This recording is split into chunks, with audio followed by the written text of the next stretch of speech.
Hello, I'm Courtney Cardini and welcome back to my Life of a Travel Writer series. It is April 11th and this is vlog 19 out of 52 and I am very excited because it is our last day in Panama and tonight we are heading back to New Jersey.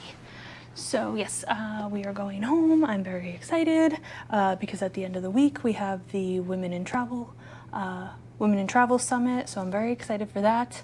And I'm also just very excited to be heading home. Most of you don't know because I'm new to YouTube, but for my friends and family who follow me, they know I've been traveling for 4 years now.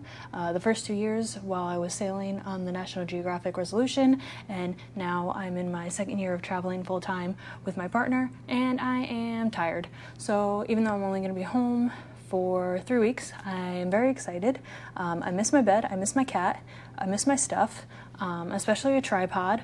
My other tripod broke, so like I have this weird setup where I have to put the camera wherever I can and then I just sit on the floor because I have nowhere else to put it.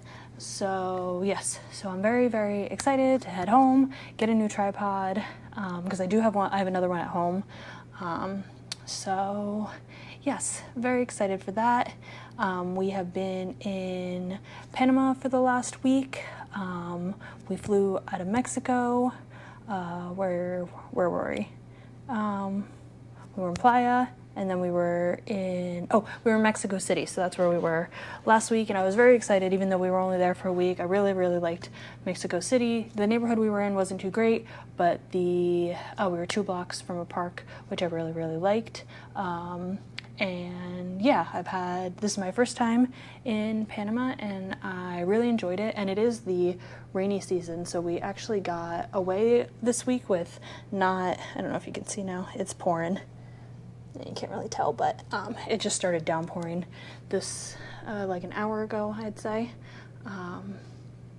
And so we did get away with it not raining this week. It rained a little on and off, but we did get to go to the Panama Rainforest Discovery Center, which is really, really nice. They have an area that is the rainforest, and they have the Discovery Center, which you can go to. It is a little expensive for residents. I think it was only like $5 or something, but for visitors I had to pay $30, which is a lot for some people. I guess it's a lot, but I guess it's not, if that makes sense, because like when you're in New York, things are super, super expensive, but you know, when you're from New York and you have residency, you usually get a discount. And when I go to institutions like museums and stuff like that, I do have ICOM, so I get in for free. So in terms of touristy things, I don't pay for when I go to museums and everything like that. So, but it was worth it. It was really nice. There was nobody there. It was us and then maybe 2 other groups of like 3 or 4 people, which is wild because the rainforest is gorgeous and there's animals around. Obviously, I suggest going earlier. We ended up arriving because it's like a hour drive from the city center. It's like an hour drive, so we ended up being there around like 10:30, 11. So obviously the animals are most active in the morning, so I would suggest to go in the morning. They do have tours that are more expensive. I think they're like $100 person, and the tours usually start at like 6 a.m. They pick you up by bus and then they drive you out there, and we did see some bird watchers and everything like that, some bird photographers, because they had their telelenses with them and everything like that. But then the other people that were just in the Discovery Center area were just regular tourists walking through. It's not a very large area in terms of where you're allowed to walk and everything like that, and mostly I think that is because it is a protected area and because there is wildlife there. There are apparently jaguars and everything like that still in the rainforest, so I think the areas of which the public are allowed to be in are certain areas that they know the jaguars don't hunt or anything like that, because obviously that is something you do not want to run into while you were just taking a little stroll through the rainforest. So we did see some toucans, which was very nice. And then I don't know if it was an anteater or a red panda, just because the snout was shorter, so I'm not sure what it was, but it was just hanging out and it did not care about us, which was nice. So we got to see it for a little bit. And then we did go see the Panama Canal. They do have an area where you can go by where the ships go through. Usually there is a museum, but currently it is under renovation and it won't be open till next year. So there's only the lookout, but now they have an IMAX movie that's actually narrated by Morgan Freeman, which was very nice. The documentary was really, really good, and it's in 3D, which I think is kind of unnecessary, but it was kind of cool to see at the same time. So that was really nice. I really, really liked the documentary. I wish it was something that I could get access to. I have to see if maybe they have it online. So yeah, it was very interesting because everybody knows Panama for the Panama Canal, but like I didn't know how it was made or why it was made or anything. I mean, I know why it was made so that you didn't have to go around Cape Horn. No, Cape Horn is in Africa. Oh my God, I've sailed through it. Why can't I remember it? So anyway, the bottom of South America, it's really dangerous to sail for ships, and that's obviously how they had to go from the Atlantic to the Pacific. And I've sailed, and I can't remember, what is it called? Is it Cape Horn, and I'm confusing the two? Yes, Cape Horn, I was right. Okay, so Cape Horn is the bottom of South America. That's super, super dangerous. So that was one of the reasons that they invented the Panama Canal, was so that you could go from the Atlantic to the Pacific and not have to go all the way down, because that is because of the two waterways meeting, especially because I know from sailing through the Drake Passage, it gets very dicey. So I know why the Panama Canal was made, but I didn't know how it was made.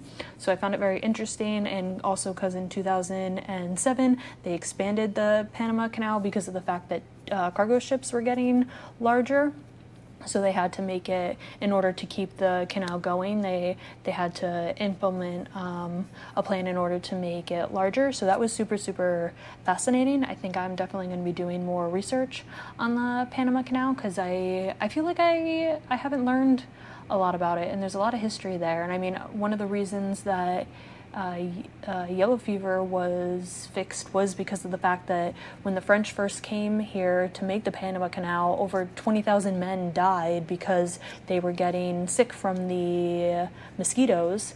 And then again, when the Americans came to, finish the job of what the French started, they finally had a scientist that figured out the whole yellow fever thing. So I found that quite interesting, obviously, because I had to get yellow fever to come to South America. I had to get the yellow fever shot, like most people do. You can't come into Brazil and everything like that without it. So it was interesting to figure out that was one of the reasons why the yellow fever shot was invented, was because the gentleman figured out that it was the mosquitoes causing all of those men to get ill. So yeah, so I learned a lot, and I really, really liked it. Panama is definitely somewhere I would come to visit again. I did like the old town is super, super cute. I mean, of course, people are friendly. We obviously weren't here for that long. It was only a couple days, so we didn't get to see too much, but I liked what I saw, and I would suggest, if anyone's interested, that Panama is definitely somewhere you should visit. So yeah, so that is the plan at the moment. We are leaving this evening. I'm very excited to go home. Yes, like I said, I miss my cat, I miss my bed, I miss my stuff. And that's one of the craziest things, like, as I feel like also too, that you get older and you get tired. Like, I'm tired. But like when you're younger, you want to run away from your hometown, from your family, everything. And then I feel like it switches. You like realize that you like get over that whole like teenage angst thing, and you get over the need to run away. And then like some people keep traveling, just like I'm one of those people that kept traveling because I'm curious. So like, of course I love traveling and I love going to different countries. And then when people are always like, oh, you want to go here? And I'm like, yes, like, of course I want to just jump on your random adventure that you want to go to. But now I'm just like tired. So, but we will not be stopping yet because this year we've already planned a lot of stuff, so we will still be traveling. We do, after New York, we will be heading back to Europe, so we do have a lot of events for that. And yeah, so really excited about the Women in Travel Summit. It is going to be a very, very busy week. I have some other projects that I have to take care of. I am meeting a friend at the TIFF, who I used to work with at the European Culture Academy. She now works for TIFF, so she's in New York, so I'm going to be able to see her. So I'm excited about that because it's been 3 years, which is crazy. Time just really flies. And the last time I saw her was when she was in New York at TIFF, and I just got off my first contract from Antarctica. So yeah, so I'm excited for that. And then, yeah, the whole rest of the week is all the summit. We do have the tours as part of your ticket. They organize you to be able to go on local tours. So I'm excited because I'm going to the Chinese Institution, and then I have some stuff at the South Street Seaport Museum, which I used to work there. I worked at the South Street Seaport Museum in 2014 in visitor services, where I used to give educational tours on the retired ships.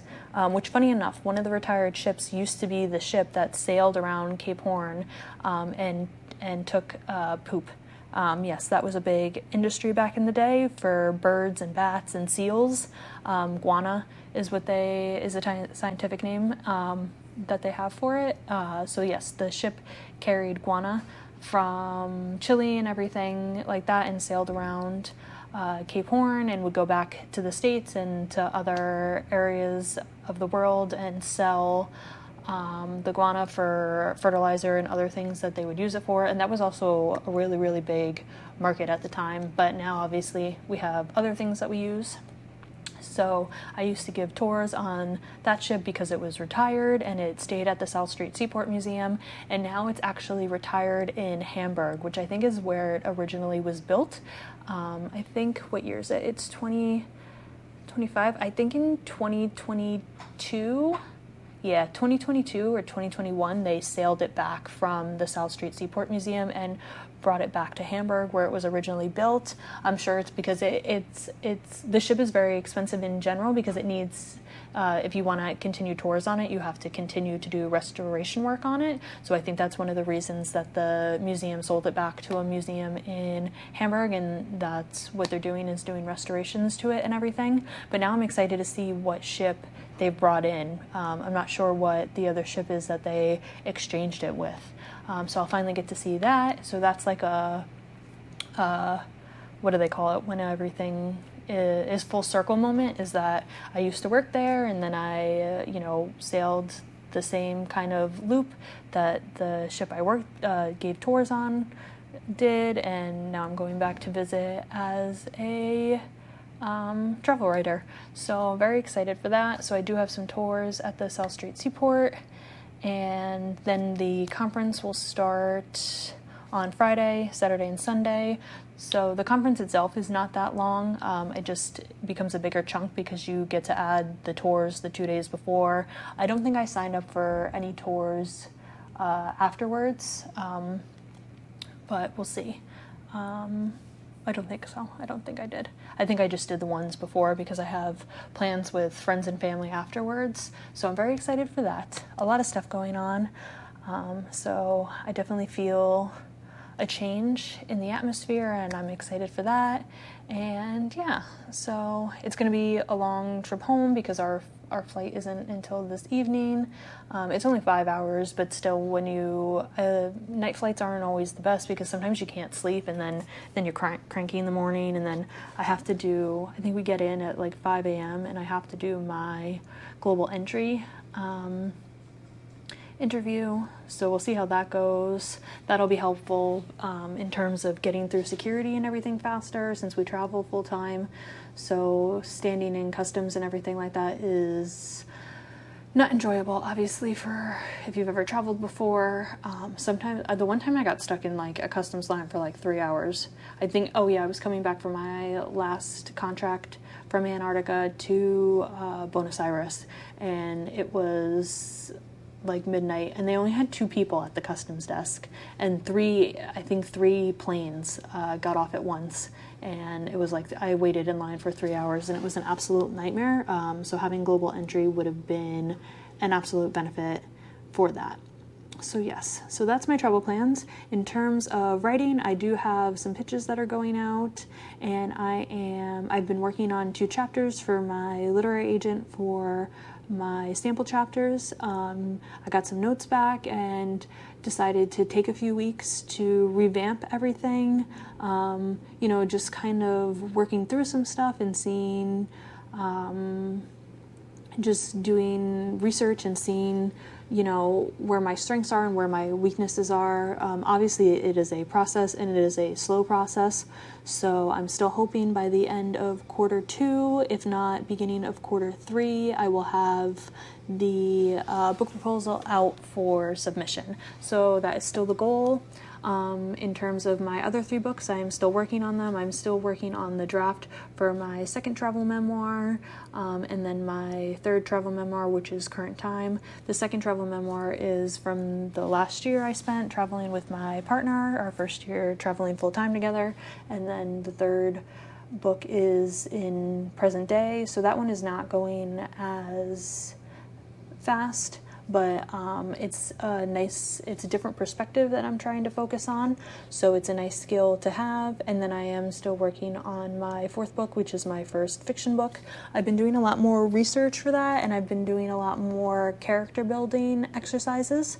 I do have my 1 sheet done, so I know how the story is going to go, and my main points of beginning, middle, and end of how I want the story to go, and I know how the ending happens, but now I'm just doing developmental work in terms of learning my characters and filling in, the filler parts, but also making it entertainable. So so I'm just learning a lot about the characters and the rest of the family. It is a big family, so it's a lot of work in terms of that, because you want to see, who's going to pop in, who's going to pop out. And I have plans to write other books involved in this family, so it's an interesting way to weave things.